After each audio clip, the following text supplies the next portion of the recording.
Hello everyone, welcome back to Males Baca Berita. Untuk kamu yang males baca tapi nggak mau ketinggalan info terkini, without any further ado, let's get started. Dan ternyata beliau langsung bilang gini, buat gue gitu, udah kamu pakai aja, udah buat kamu. Gue disitu bener-bener speechless, gue kayak, hah? Gak salah nih, ini seri 5 keluaran terbaru, bener-bener baru, dan dikasih ke gue sampai nanya 3 kali, om ini bayarnya gimana, DP-nya berapa, angsurannya seperti apa, karena gue kayak mimpi gitu loh, aduh masa sih gitu kan, dan itu harganya 1,4 M, gue tahu persis. Wirda Mansur kembali menjadi sorotan. Kali ini, Putri Yusuf Mansur mengungkap cerita tentang untung karena sedekah. Wirda Mansur sesumbar membagikan cerita sedekah yang diganti berlipat-lipat hasilnya. Secara terang-terangan, Wirda Mansur sesumbar mendapat ganti dengan hasil fantastis setelah bersedekah. Wirda Mansur bahkan menyinggung soal keajaiban. Menurutnya, pengalamannya itu tergolong keajaiban sedekah. Disebutkan bahwa Putri Yusuf Mansur mengaku baru bersedekah uang sebesar 50 juta rupiah. Tidak lama setelah bersedekah, Wirda mengaku mendapat ganti berlipat berupa mobil. Mobil itu ditaksir senilai 1,4 miliar rupiah. Gimana sih cerita lengkapnya?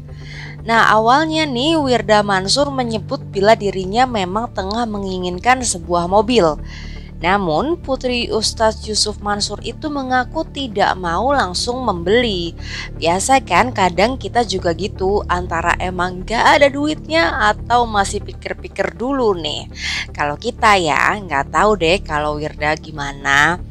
Nah, kalau Wirda Mansur ini justru ingin melihat keajaiban sedekah sehingga mobil tersebut bisa dia miliki tanpa membeli. Nah, bener aja nih, mobil itu pun kini menjadi miliknya.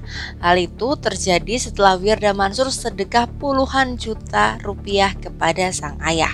Ia kemudian mengklaim bahwa uang 50 juta rupiah yang diberikan kepada Yusuf Mansur bukan hal besar buat sang ayah. Meski nominalnya sedikit, Wirda ingin dilihat ketulusannya. Ia ikhlas untuk MAB atau Millennial Anti Bokeh, yakni komunitas yang didirikan Wirda Mansur. Setelah memberikan uang 50 juta rupiah, Wirda Mansur mengaku bahwa dirinya sebenarnya ingin beli mobil. Namun, niatannya diurungkan karena ingin mempercayai keajaiban setelah bersedekah. Nah, waktu itu ia melihat di sosial media mobil yang diinginkan, lalu membatin dan berdoa dalam hati. Ia percaya orang yang memberi akan dibalas Tuhan lebih. Bahkan ada yang dapat 700 kali lipatnya. Wirda Mansur pun lantas bercerita bahwa ia mendapat keajaiban bersedekah itu tanpa ia sadari. Berawal dari tamu yang tiba-tiba datang ke rumah, Wirda diminta menemani dan ngobrol dengan tamu itu. Tapi tahu-tahu tamu itu meminta Wirda untuk memakai mobilnya, alias mobil itu diberikan kepada Wirda. Wirda pun sampai sulit berkata-kata alias speechless. Curhatan Wirda pun menuai banyak reaksi pro kontra nih. Ada yang bilang kalau niat baik tuh gak usah diumbar-umbar. Ibarat kata nih, waktu tangan kananmu memberi, jangan sampai tangan kirimu melihat. Kalau kalian gimana nih tanggapan soal curhatan Wirda Mansur kali ini? Tulis di kolom komentar ya. Terima kasih sudah menonton. Jangan lupa subscribe Males Baca Berita for more updates.